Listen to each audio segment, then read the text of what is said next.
안녕하십니까. 요즘 이제 한국사 책, 교과서라든지 예전에 우리가 배울 때는 국사, 국정 교과서, 국사로 배웠는데 거기에 실학에 대해서 어떻게 나오는지 이제 궁금합니다. 아.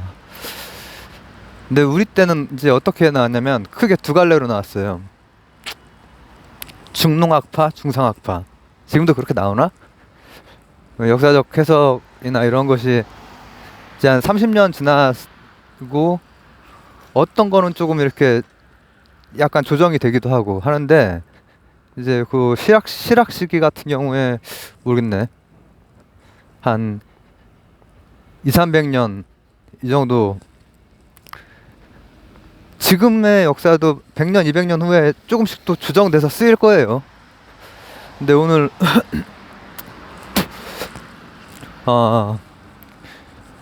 유수원 농암 유수원 선생의 그 우서 중에서 돈과 관련된 거 중상학파니까 우리 때는 이제 교과서에 어떻게 나왔었냐면은 유형원 선생을 한 축으로 그다음 유수원 선생을 한 축으로 이렇게 중농 중상 이렇게 배웠어요. 그래서 이제 각각 세 인물씩 이렇게 외웠던 기억이 나는데 중상학파 같은 경우에는 유수원 밑줄짝 박재가 밑줄짝 박지원 밑줄짝 이렇게 해가지고 외웠지. 근데 이제 저는 이제 그렇게 고등학교 때는 입시 준비를 해야 되니까는 그렇게 하고 그거에 대해서 관련된 책이나 이런 거는 이렇게 그때 당시에는 안 읽어볼 뭐 그런 여력도 없고 했죠. 급하게 막 이제 입시 준비를 하느라고. 근데 이제 그 이전에 고등학생 때 실학사 중에서 교과서에 한 줄 정도 나왔나? 이름만 등장했던 것 같은데 홍대용 선생은 제가 이제 관심이 있어서 관련된 책도 이제 입시 준비하기 전에 이제 읽어보기도 하고 그랬어요. 예, 나중에 이제 홍대용 선생 얘기는 한번 또 이렇게 풀어나갈 겁니다. 그 당대로서는 받아들이기 되게 어려운, 아니, 유수원 선생도 마찬가지예요. 지금 생각해보면은. 왜냐면 이제 그 이후에 유수원 선생이 가지고 있었던 산업정책이라든지, 오늘은 주로 화폐에 대한 걸 볼 건데, 그거 보면은 그때 당시에 이제 그분들이 당연히 청나라 영향을 받긴 받았죠. 그리고 이제 청나라 영향이라고 하는 거는 그 청나라 자체의 문화라기보다는 청나라가 이미 서구의 그 영향을 많이 받고 이럴 때기 때문에 그런 영향을 받긴 받았지만은 굉장히 이제 뭐 독서를 통해서 학습했겠죠. 직접 그 유럽이나 이런 데 가시거나 그렇진 않아요. 자, 청나라를 가셨나 안 가셨나?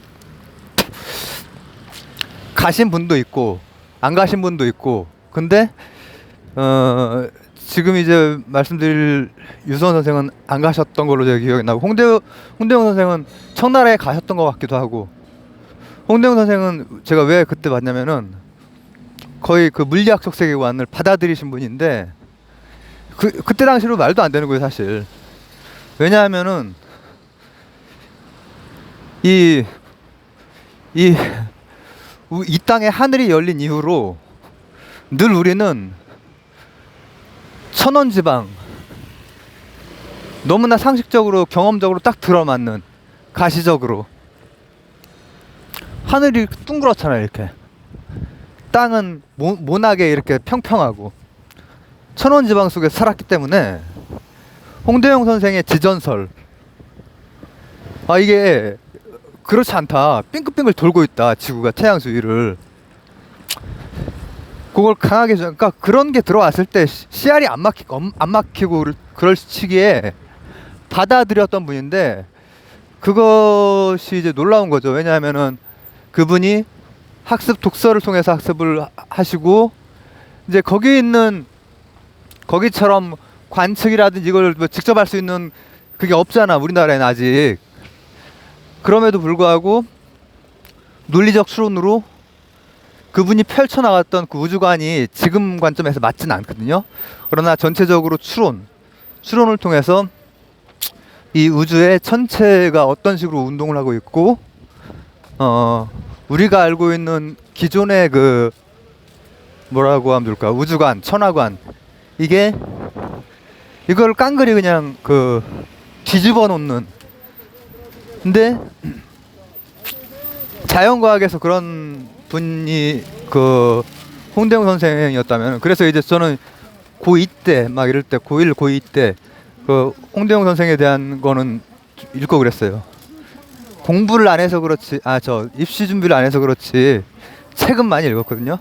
근데 그 이후에 이제 뭐 그냥 유형원, 뭐 유수원 이런 선생님들은 그렇게 재미가 없어. 자연과학 쪽이 아니니까. 그때 당시에는. 근데 그 이후에 이제 읽으면서 제가 그 유형원 선생에 대해서 공거제를 얘기한 적이 있죠. 공거제. 뭐랑 관련해서 했지? 입시제도랑 관련해서 했고, 또 이제 그 유수원 선생은 이제 우서를 쓰고 했는데, 유수원 선생은 뭐라고 합니까? 서승법이라고 해야 되나? 이런 거를 통해서 등용에 대해서 이렇게 얘기를 하셨던 분이에요. 그리고 주요 활동 시기는 영조, 그 디주의 그 사두세자 그 말하는 거죠. 영조 시기. 그 이제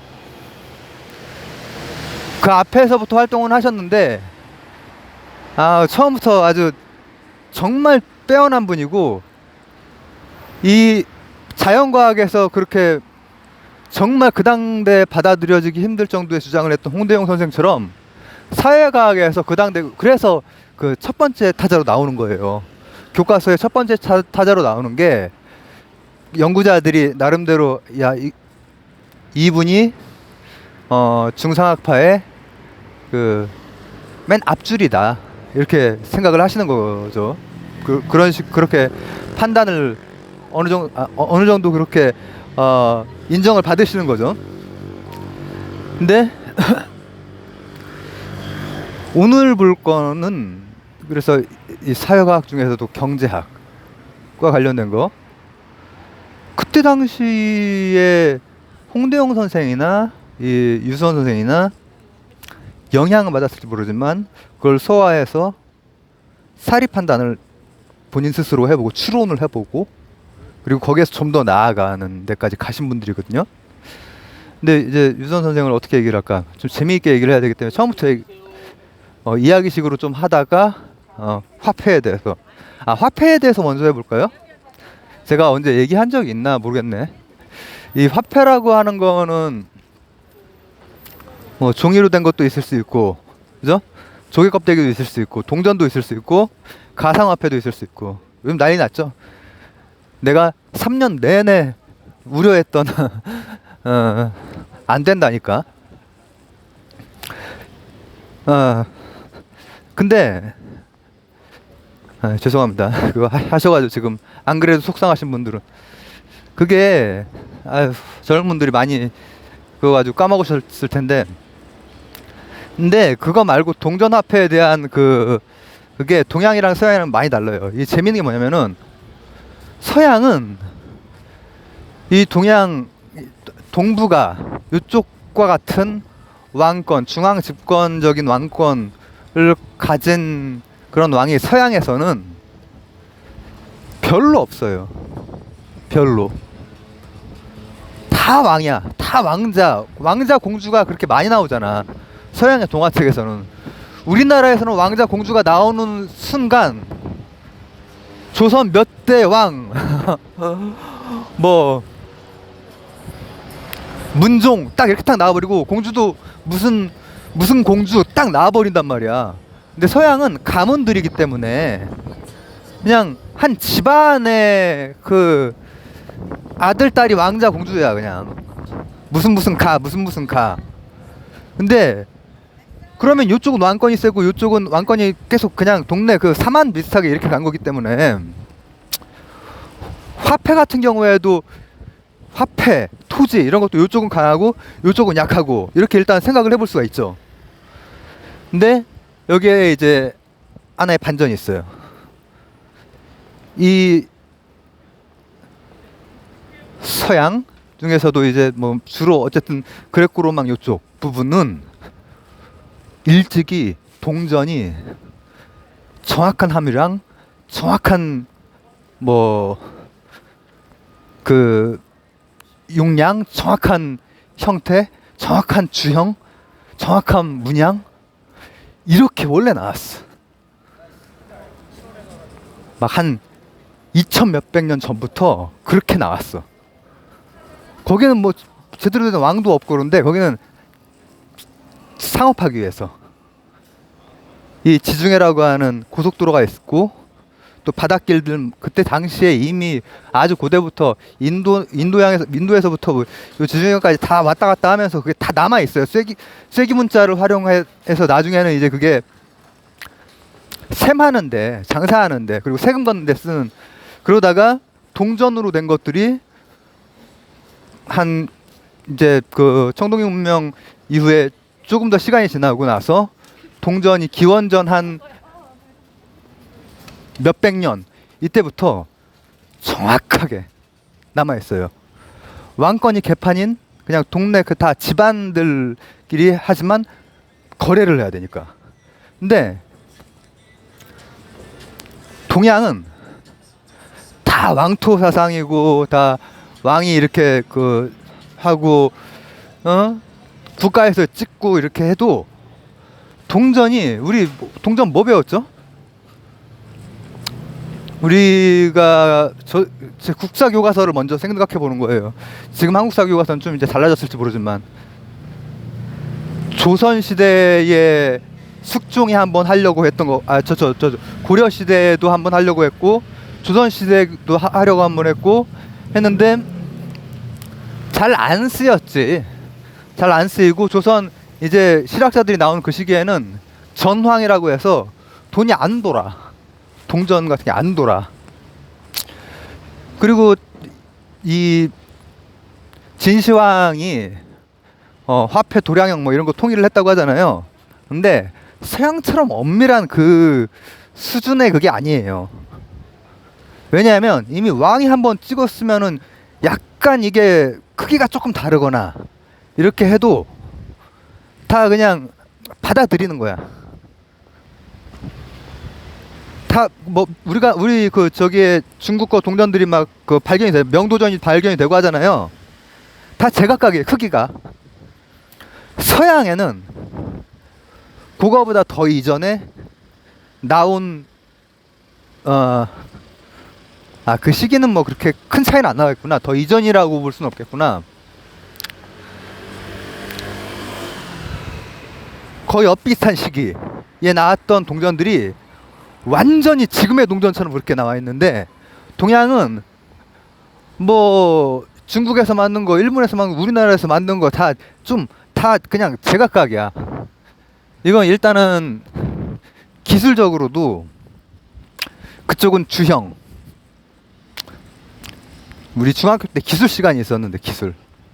그래서 이렇게 주형했다 이렇게 노즐 이렇게 해서 그 채운 다음에 뭘 만들어내는 것 똑같이 규격화 표준화된 것. 근데 이제 주로 동양에서는 때려서 만드는 거야. 때려서 금속을 때려서. 그러니까는 이게 다 조금 제각각이야. 그리고 무슨 정확한 함유율이나 서양에서는 함유율을 속이면은 고대부터 난리가 나요. 이게 어떤 성분이 이 금속 그 가치랑 관련이 있는 건데 다 이제 근본이제 은본이제 막 이런 것들 있잖아요. 근데 그 성분을 이제 조금 속이고 하면은 그게 아주 큰일 날 일인데 동양에서는 대충 이렇게 해가지고 그냥 그 대충 만들고 엇비슷하면은 그냥 쓰는 거야. 쓰고 그리고 오히려 민간에서 많이 이렇게 속여서 만들고, 이쪽에서는 민간에서 이제 잘못 이렇게 하면은 큰일 나는 거지. 위조 동전이 되는 거죠. 동전 얘기를 벌써 유수원 선생 얘기를 하려고 하다가 10분을 했네. 앞쪽엔 홍대용 선생을 5분을 하고. 근데 유수원 선생이 바로 이 동전에 대해서도 이제 얘기를 했는데, 굉장히 현대적인 그 당대에서는 거의 받아들여지기 힘든 주장들을 많이 하죠. 근데 이분은 굉장히 뭐 우리 다산 선생도 그렇고 이 진짜 국가를 경륜할 만한 그런 분들이 뭐라고 하면 좋을까? 능력도 안 되는 그 정치인들에 의해서, 사람들에 의해서 굉장히 좀 유배당하고 안타깝게 이렇게 안타까운 삶을 이렇게 사시죠. 능지처참 당하세요. 능지처참. 일족 다 멸족당하고 주변 사람들까지 다. 근데 그게 이제 어떻게 되는 거냐? 그걸 한번 보면서 얘기 속에서 한번 풀어볼게요.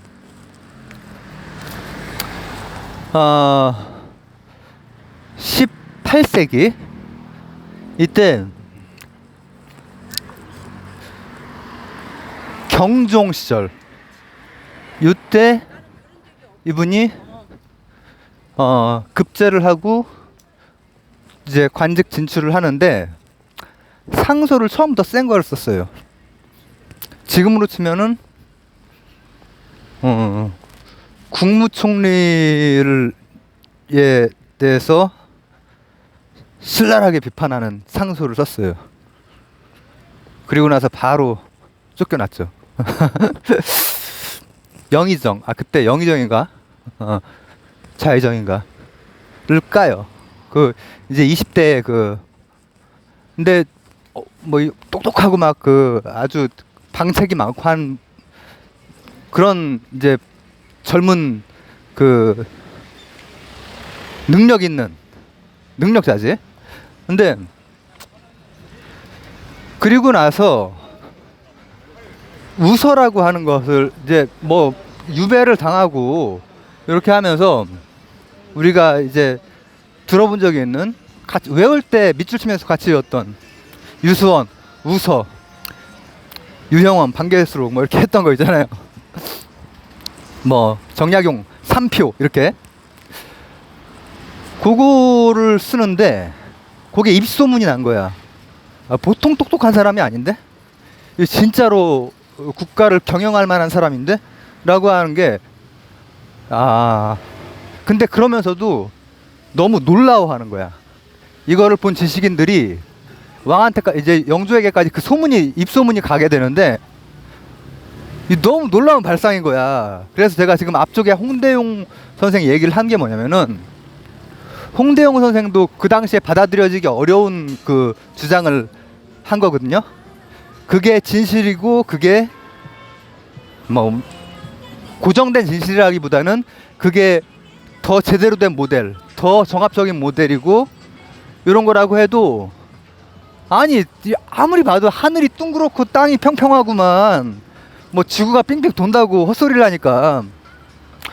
근데 이 우서에서도 지식인들이 봤을 때 너무 새롭다, 너무 새로운데, 너무 새로워도 이 안에 자기의 그 연구, 논리, 추론이 빼곡히 들어가 있고, 그리고 문제를 아주 간파하고 있고, 문제인식, 그때 시대 그 문제인식, 이제 홍대용 선생 같은 경우에도 그런 것도 함께 가지고 있었죠. 그래서 아니 중화 사상 같은 거, 지구 자체가 중심이 아닌데 무슨 중화가 어디 있냐. 그게 이제 박재가 선생이나 다 우리 그 개화파가 지구본을 빙빙 돌리면서 그 얘기를 했대잖아요. 야, 어디가 중국이냐? 이렇게 돌리면은 브라질이 중국이고, 이렇게 돌리면은 조선이 중국 아니냐. 그래서 충격이었던 거야. 그래서 거기에 왜 충격이었냐면은, 이제 그 우서 같은 경우에는 그러니까 경세. 굉장히 실용서지. 이건 사회과학 쪽이지. 자연과학, 홍대용의 자연과학이 아니라 이제 유서원의 사회과학. 여기에서 주장하는 게 파격적인 거야. 일단 너무 그때 당시로서는. 근데 거기에 해안이 돋보이는 거야.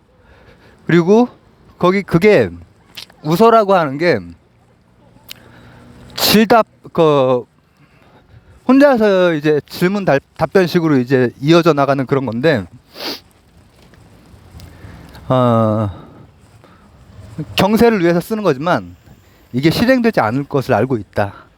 마치 플라톤처럼 실행은 안 된다는 건 알고 있는데, 내가 본 문제 인식은 이렇고 그거에 대한 대안은 이런 거다라고 하는 것을 남기는 것뿐이다. 그게 이제 영조에게 이제 들어왔어. 송광호에게. 들어갔는데 충격인 거야. 정조대왕 같은 경우에 뭐 능력이 특출했고, 영조의 그때 당시의 문제는 두 가지 정도가 있었겠죠. 가장 중요한 문제는 일단 정치하는 그 사람에게는 권력의 문제야. 그래서 어떻게 탕평을 하느냐, 그게 문제야. 인재등용의 문제가 하나가 있고, 이 인재등용이라기보다 어떻게 보면 자기 권력을 어떻게 확고히 공고히 하느냐. 노론이 그냥 뭐 꽉 잡고 있을 그런 때니까.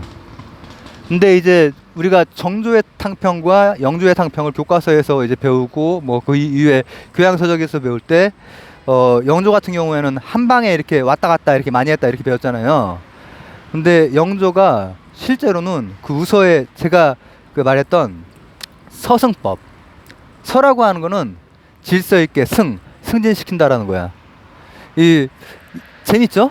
유영원 선생이 공거제 할 때도 어떻게 보면 단계를 나눠서 예비고사, 본고사, 그리고 한번 실무에 넣어보고 그 다음 위로 올라가는 식으로 그렇게 한다라는 거야. 그렇게 해서 그때 당시에 가장 큰 문제가 뭐였겠어요? 일단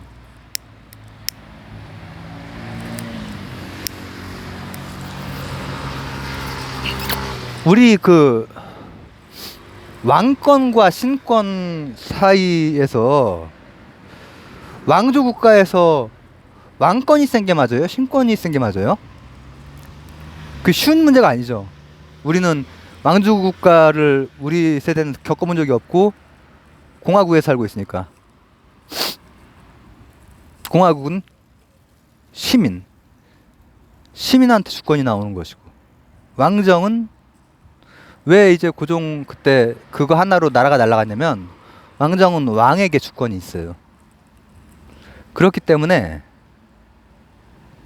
논리적으로는 왕권으로 통치가 되는 나라인데 신권과 조화를 이루어서, 왜냐면 왕이 로또잖아, 로또. 그래서 정도전이 처음에 그렇게 한 거죠. 제가 이제 그 조선시대 한 방 날리면 어떻게 되냐, 이거 또 찍는 게 있는데, 근데 생각해 보세요. 그때 당시에 가장 문제는 붕당이에요, 붕당. 붕당을 제가 교과서에서 이제 막 배우고 그 이후에 교양에서 배울 때는 이 붕당이라고 하는 게 일본에서 너무 이제 막 부정적인 쪽으로만 이렇게 했지만은 그 안에는 나름대로 논리가 있고, 이제 그 이후에 이제 읽은 글에서 이렇게 했지만은, 실제로 이제 제가 이제 지금 드는 생각은 뭐냐면은, 일본의 관찰, 일본의 평가랑 관계없이 이 정치에서 사화에서부터 한국까지 그냥 죽이는 거잖아요. 죽이는 거. 그래서 이제 붕당의 폐해가 굉장히 컸어요.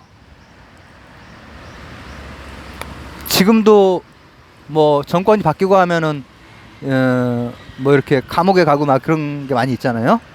근데 이제 그때는 죽이는 거야, 죽이는 거. 피로 물들어. 근데 이 붕당을 어떻게 해야 될까? 이게 정조에게 가장 큰 하나의 문제였을 거야.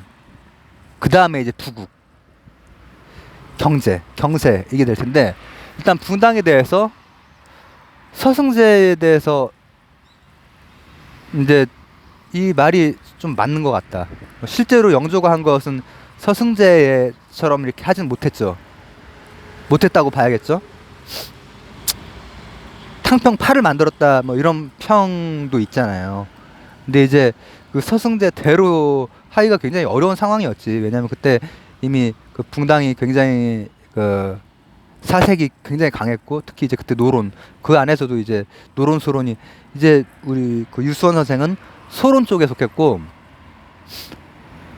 근데 어쨌든 이제 올라오자마자 국무총리 한번 깐 다음에 나가 떨어지고 나서 우서를 썼는데, 여기 보니까는 일단 영조의 눈에 탕평이 일단 문제인데, 그거에 대한 그 나름 신선한 시스템을 담고 있는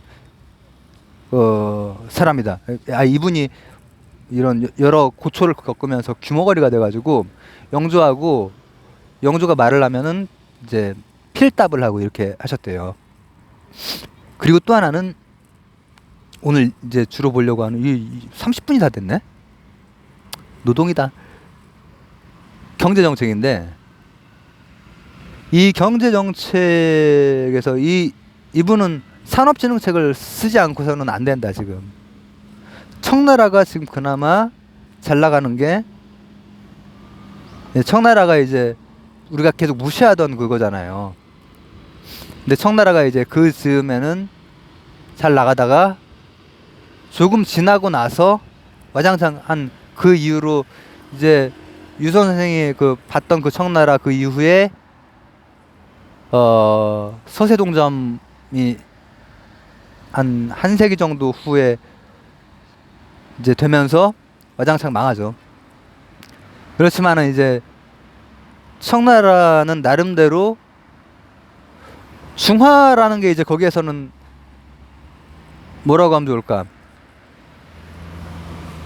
이 피해 중화가 아니라 능력, 역할의 중화, 이걸로 바뀌었기 때문에 서양 거 잘 받아들여서 이제 세계관도 막 이렇게 바뀌고 뭐 이거저거 문물도 발달하고 그랬단 말이죠. 근데 거기에서 이제 본 게, 이분은 상공업이 진흥이 돼야 되겠다. 농업마저도 굉장히 그 사업 마인드를 가지고 할 수 있는 방향으로, 다른 분들도 마찬가지로 그 농업에 대해서 경시했던 것은 아니고, 이 특징이 이런 거예요. 산업공상이 전부 다 세분화된, 그러니까 그 어떤 한 국가의 수준은 직업의 개수 이거하고 비례한다는 말이 있어요. 근데 우리나라는 뭐 선비 그리고 농민 이렇게 있고, 그때 당시에는 오일장 같은 게 있었죠. 장시라고 하는 게 조선 중기부터 해서 생겨오다가 오일장인데, 상설 매장, 상가를 만들어야 된다 이거지. 그리고 중요한 것이 사농공상이 신분적으로 평등하다. 완전 깨는 생각이지. 다만 양천제는 그대로 인정을 했어요. 노예는 필요하다고 생각을 했어. 그때 당시 한계도 있는 거지. 그분이 이제 경제정책 같은 거 한 거 보면은 모든 어떤 재원에 대한 데이터 확보, 그리고 그때로서 지금으로도 파격적이고, 그때로 할 수 없는 거기 때문에 본인도 알고 있는 거야. 이상적인 거라는 거 확보, 그리고 이제 그 산업의 장려, 많은 유통과 판매, 이런 것들을 이제 얘기를 하면서 화폐에 대해서도 얘기를 해. 그때 당시 화폐가 안 돌았기 때문에 어차피 상공업 이게 될 수가 없는 상태야. 한계가 있는 상태라는 거지. 그때 뭐 보부상 정도고 오일장 정도고 이 정도잖아. 근데 그때 가장 큰 문제가 뭐냐면은, 제가 맨 처음 홍대용에서 시작한 다음에 10분 동안 동전 얘기를 했죠. 그 동전이 왜 그렇게 만들어졌을까? 동양과 서양의 동전의 차이가 보여주는 게 실제로 그 내용적으로 뭘까요? 신뢰. 신뢰. 지금도 이제 그 신용도 그 신용 등급이 막 매겨지잖아요. 국가마다 사람마다. 근데 서양에서는 일찍이 그런 동전이 만들어졌고, 그리고 뭐 대항해 시대나 뭐 이런 걸 거치면서 보험에 대한 것도, 나는 그 지금 그 금긴장 이상 이거 보험이 해상 보험이야.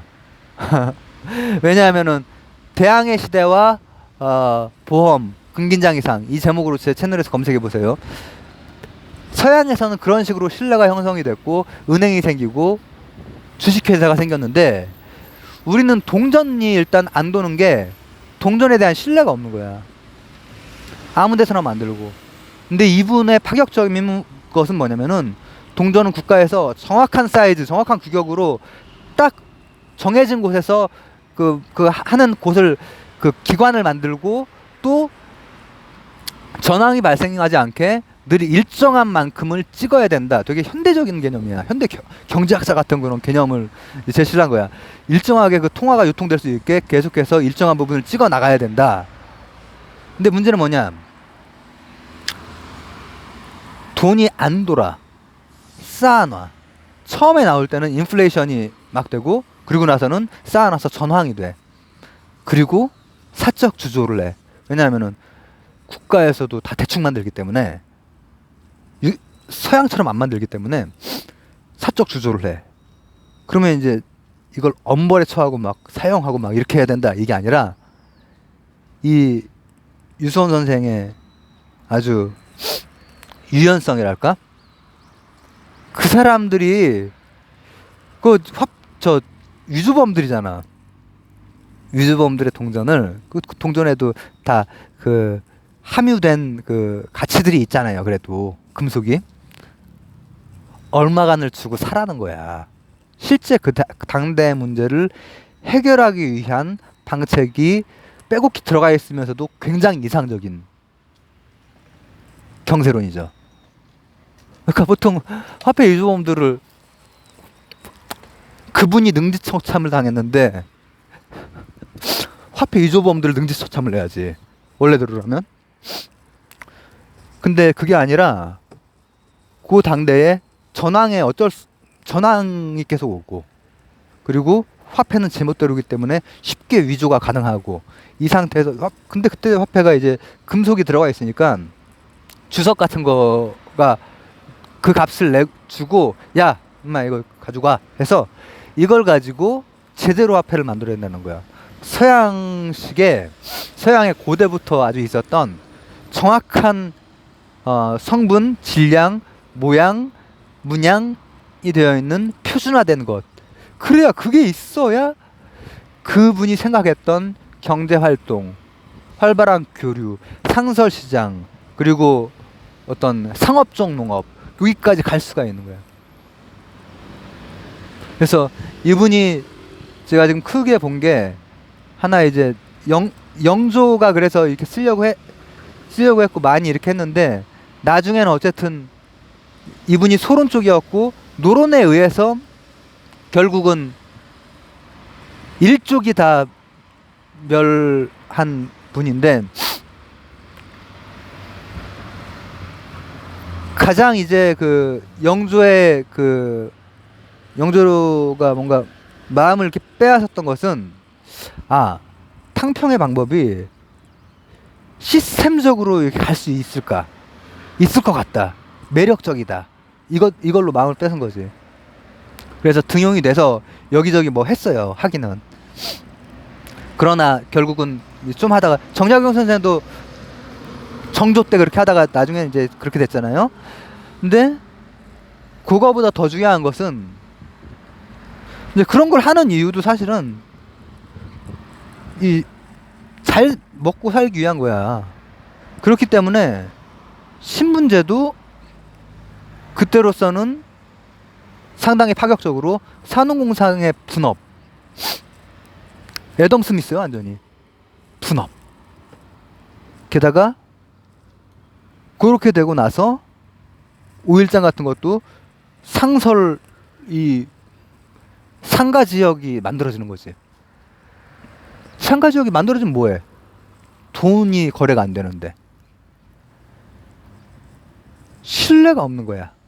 그 신뢰가 생기려면은 서양식의 정확한 동전 그런 화폐론을 가지고 있었던 거야. 그리고 그것을 국가에서 해야 되고 국가에서만. 근데 밖에서도 하고 있잖아 실제로. 그러면 이분이 그 이상적인 만큼 그런 것을 확실하게 끊기 위해서 어떻게 하자 이게 아니라 얘들 거 가지고 싸우자 하지마 하고 싸우자. 그리고 전황이라고 하는 것은 인플레이션 이후에 돈이 안 도는 거거든. 돈이 안 돌아야 이게 인플레이션이 그게 맞아 떨어질 거 아니야. 근데 그 다음에 너무 이제 다시 물물교환 경제 체제로 가는 거야. 그러니까 그 정부에서 재정 운영을 하는 거지. 화폐를 찍어내면서. 거기까지 생각이 가신 분이에요. 그렇기 때문에 그 이후에 박재가라든지 박지원 선생한테 이제 엄청난 그 영향을 많이 주신 분이죠. 그리고 그 첫봤다라고 하는 게 이 첫 그 포문을 연 어떤 분야에 사회과학의 첫 포문을 연 사회과학적 그때 문제인식의 그 대안 포문을 연 그리고 자연과학적인 세계관의 포문을 연 홍대용 선생 이런 분들은 이제 뭐라고 하면 좋을까 아주 충격적인 거죠 사실 그때 당대로서는. 그래서 그때 예 지식인들이 이걸 보면서 뭐라고 표현을 했더라 뭐 흥미롭다 뭐 이런 식으로 표현을 했어요. 그러니까 이게 진짜 기발한 생각이다. 근데 현실에 이렇게 딱 지금 바로 이렇게 낼 수 있는 그러니까 아예 뭐라고 하면 좋을까? 아예 그 세계관 자체가 다르기 때문에 홍대용 선생도 그렇고 이 유수원 선생도 그렇고 그렇기 때문에 그래도 이제 눈 있는 해안 있는 그런 지식인들은 관료들은 그때는 지식인이 관료였으니까 조선시대에는 이거 재미있다. 소문으로 퍼져가지고 영조한테 간 거야. 어떻게 막 주절주절이 돼가지고 요약을 못하겠네. 화폐에 대한 거 서양에는 왕권이 약했는데도 불구하고 화폐, 동전, 신뢰 이런 것이 쭉 이어져 오면서 점점 강해졌어요. 동양은 왕권이 강하고 막 했는데 소유권 뭐 이런 문제 그런 문제도 다 얘기를 해요. 여러 가지 그 소유권에 대한 것도. 근데 서양은 이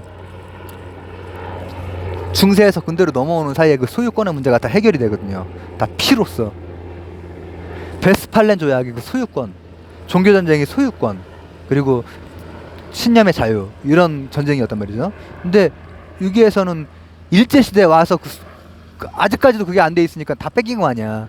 경국대전에는 막 어떤 사건은 어떻게 하고 며칠 만에 해야 되고 이런 것까지 지금 법전이랑 똑같이 나와 있는데 그만큼 요 사회가 못 따라줬던 거지. 그래서 일본이 그 소유권 뭐 측정하고 뭐 하면서 다 뺏어간 거 아니야. 동척 같은 데서. 근데 그것보다 한 200~300년 전에 이미 그런 문제에 대해서 아주 새로운 세상을 열었던 분이 유서원 선생이죠. 감사합니다.